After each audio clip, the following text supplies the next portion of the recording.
अस्सलाम वालेकुम जी। मेरा नाम आसिम है और आप देख रहे हैं मेरा यूट्यूब चैनल।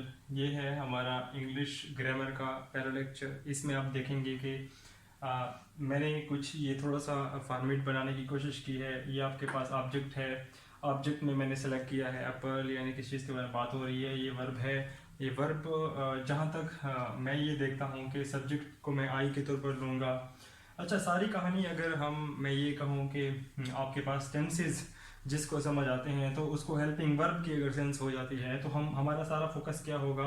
हम वर्ब सब्जेक्ट के तौर पर आई को रखेंगे, ऑब्जेक्ट के तौर पर एप्पल को रखेंगे और वर्ब के तौर पर हम ईट को रखेंगे।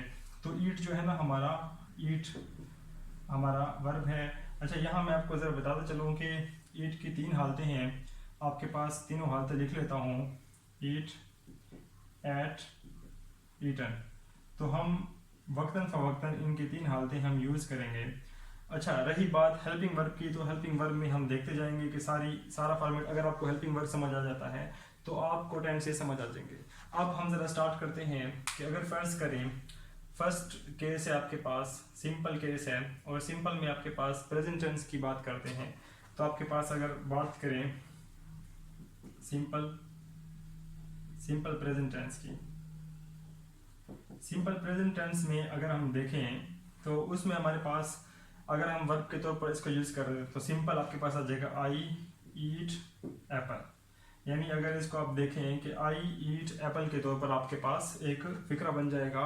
तो ये है आपके पास सिंपल प्रेजेंट टेंस। आई के साथ आपने देख लिया वर्ब की पहली हालत लगी है और कोई और चेंजेस नहीं आई और ऑब्जेक्ट आपके पास यही है। अब ज़रा चेंज कर लेते हैं। सिंपल के बाद हम आ जाते हैं प्रेजेंट के बाद हम आ जाते हैं पास्ट के ऊपर। पास्ट, अच्छा, पास्ट में फ़र्क यह है कि इस ईट की जगह आ जाएगा ate, second form of the verb लग जाएगी आई एट एप्पल। तो आपके पास और कोई चेंजिंग नहीं होनी, तो ये उसमें पास्ट टेंस में तब्दील हो जाएगा। लेकिन अगर हम इसके अंदर देखें कि आप अगर फ्यूचर टेंस की बात करते हैं तो फ्यूचर टेंस के हिसाब से अगर देखें तो फ्यूचर टेंस में आपके पास इसमें विल का इजाफा हो जाएगा। तो विल आपके पास हेल्पिंग वर्ब के तौर पर यूज हो गया कि जो वर्ब की हेल्प कर रहा है। आई विल ईट, यहाँ पर आपके पास सेकंड फॉर्म के बाद आ जाएगा ईट, आई विल ईट एप्पल। तो आपके पास एक फिक्रा बन जाएगा सिंपल फ्यूचर टेंस का। अब इसके अंदर विल का इजाफा हो गया और बाकी वर्ब की पहली हालत लगी है और एप्पल वही ऑब्जेक्ट है और ये आपके पास सब्जेक्ट है। अब ज़रा हमने इसकी सिंपल हालत पढ़ ली है। अब ज़रा देख लेते हैं कि सिंपल के बाद आपके पास इसकी जो कंटिन्यूअस हालत होती है, कंटिन्यूअस हालत को देख लेते हैं। तो आपके पास सिंपल कंटिन्यूअस को देखते हैं। सिंपल कंटिन्यूअस टेंस में आपके पास हम देखते हैं कि अगर हम सिंपल कंटिन्यूअस में ना सिंपल प्रेजेंट कंटिन्यूअस में देखते हैं। कंटिन्यूअस कौन सा? Present continuous. तो आई के साथ एम आता है, एम आपके पास हेल्पिंग वर्ब के तौर पर आ जाएगा एम, और ईट के साथ आई एन जी आ जाएगा। तो आपने देखा कि वर्ब की पहली हालत के साथ आई एन जी लगा, आई एम ईटिंग एप्पल। तो बाकी आपके पास यहाँ एम का इजाफा हो गया और एम की वजह से ये आपके पास आई के साथ एम ईटिंग एप्पल आपके पास एक सीक्वेंस बन गया। तो आपके पास ये प्रेजेंट कंटिन्यूअस टेंस बन गया। अब अगर हम इसके अंदर पास्ट की तरफ आते हैं कि पास्ट कंटिन्यूअस क्या होगा आपके पास, तो पास्ट कंटिन्यूअस में आई एम की जगह आई वाज आ जाएगा, आई वाज ईटिंग एप्पल, और बाकी वही चीज़ आएगी। अच्छा, तो यहाँ पर अगर हम देखें तो बहुत आसान था। सिंपल आपके पास हेल्पिंग वर्ब में हमने वाज लगा लिया और बाकी कोई चेंजिंग नहीं की। इसमें अगर आप फ्यूचर कंटिन्यूअस की बात करते हैं तो फ्यूचर कंटिन्यूअस में आपको पता है कि विल लगेगा, ओके, और सिंपल विल नहीं लगेगा। आई विल बी आपके पास हेल्पिंग वर्ब के तौर पर यूज हो गया, और eating, I will be eating Apple. तो आपके पास ये फ्यूचर कंटिन्यूअस टेंस भी आपके पास यहाँ पर आ गया, I will be eating Apple. अब अगर हम बात करते हैं कंटिन्यूअस हो जाने के बाद हम परफेक्ट की बात करते हैं, तो आपके पास परफेक्ट टेंस क्या है? तो परफेक्ट आपके पास प्रेजेंट परफेक्ट की बात करते हैं। अच्छा, परफेक्ट में एक चीज़ याद रखिएगा कि परफेक्ट में वर्ब की थर्ड फॉर्म लगती है क्योंकि वो काम हो चुका होता है। तो अब अगर हम बात करें कि वर्ब की थर्ड फॉर्म लगाएं, तो वर्ब की थर्ड फॉर्म आपके पास ईटन है, तो वर्ब की थर्ड फॉर्म ईटन हम लगा लेते हैं। अच्छा, आई के साथ अगर प्रेजेंट में कहूँ कि आपके पास आई हैव, आई के साथ क्या आएगा? Have. I have eaten apple, तो आपके पास ये प्रेजेंट परफेक्ट टेंस बन गया, आई हैव ईटन एप्पल। अब अगर हम फर्ज करें, बात करते हैं कि पास्ट परफेक्ट की बात करते हैं, तो उसके अंदर आपके पास हैव की जगह हैड आ जाता है। I had eaten apple, I had eaten apple, I had eaten Apple.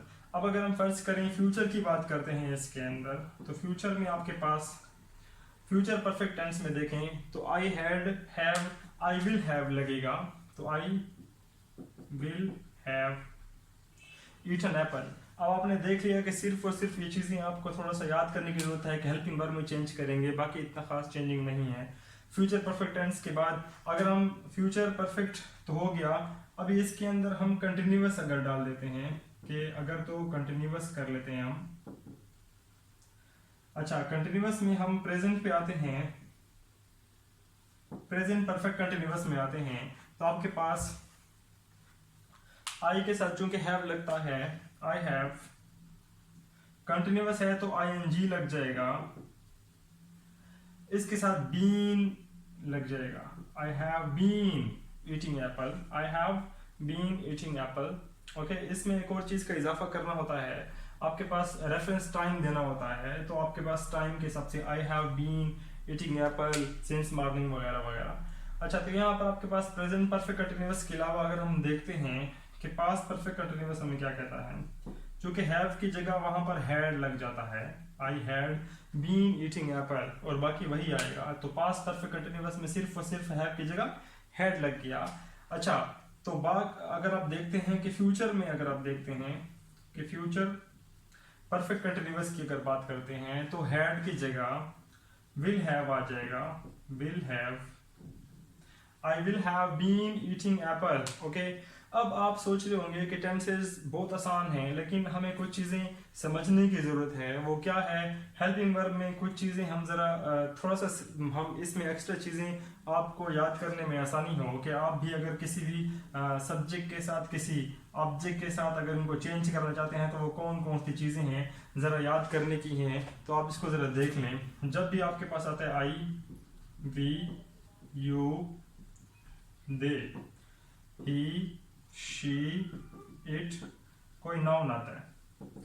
अच्छा, जब भी आपके पास आई के साथ, वैसे तो अगर हम केसेस की बात करते हैं, अगर आपको सेंस नहीं बन रही कि हैव हैड कहाँ यूज करना है, इसकी सेंस नहीं बन रही, हैज और हैव को पहले देख लेते हैं कि हमारे पास हैव कब लगता है और हैज कब लगता है। अगर आप आई, वी, यू, दे की बात करते हैं, तो इसमें हैव लगता है। ओके, ये तो क्लियर हो गया। अब अगर ही, शी, इट या नाउन की बात करते हैं, तो उसके अंदर आपके पास हैज लगता है। तो हैज और हैव की कहानी तो क्लियर हो गई कि जब आपके पास हैज या हैव को कहीं यूज करना होगा, तो ही, आई, वी, यू, दे के साथ हैव और ही, शी, इट के साथ हैज लगाएंगे। अब हम जरा देख लेते हैं कि बाकी हेल्पिंग वर्ब जो हमने यूज किए हैं, वो हमने कहाँ कहाँ यूज करने हैं। अच्छा, आई के साथ आपको पता है कि अगर हम फर्ज करें कंटिन्यूअस की बात करते हैं, तो आई के साथ एम लगता है, वी के साथ आर लगता है, यू के साथ आर लगता है, दे के साथ आर लगता है, वगैरह वगैरह। ओके, ही, शी, इट वगैरह के साथ फिर इज लग जाएगा, he is, she is, it is, वगैरह वगैरह। तो ओके, ये तो आपके पास ही, शी, इट की कहानी तो क्लियर होती है। हैज और हैव में थोड़ा सा प्रॉब्लम होती है, तो आप जरा थोड़ा सा और चीजें देख लेते हैं कि आपके पास हैड कब इस्तेमाल होता है और हैव कब इस्तेमाल होता है और विल हैव कब इस्तेमाल होता है। ये तीन चीजें। अब आपके पास हैड तब इस्तेमाल होता है जब पास्ट की बात हो रही हो, पास्ट की बात हो रही हो तो हैड इस्तेमाल होता है। ओके, प्रेजेंट की बात हो रही हो तो हैव इस्तेमाल होता है, हैव या हैज बता दिया। हैव कब इस्तेमाल होगा? आई, वी, यू, दे के साथ हैव इस्तेमाल होगा और ही, शी, इट के साथ हैज इस्तेमाल होगा। इसके अलावा ये प्रेजेंट की कहानी है, ये पास्ट की थी, ये प्रेजेंट की कहानी है। अब अगर देख लेते हैं कि फ्यूचर में हमारे पास विल हैव इस्तेमाल होगा और ये विल हैव फ्यूचर में आपके पास यूज होगा। तो ये चीज़ें आप यूज कर लें और इसकी प्रैक्टिस कर लें, तो इंशाल्लाह आपको 12 टेंसेस जो है ना वो काफ़ी आसानी होगी आपको समझने में। इस तरीके से बहुत आसानी के साथ आपको समझ आ जाएगी। बहुत शुक्रिया, और इंशाल्लाह मैं अगली वीडियो में फिर मज़ीद कुछ चेंजेस के साथ आऊँगा। और इंशाल्लाह अगर आप कोई सीखना चाहते हो इंग्लिश ग्रामर, तो मैं ये वीडियोज़ अपलोड करता जाऊँगा, आप लोग फॉलो कीजिए। बहुत शुक्रिया जी, अल्लाह हाफिज़।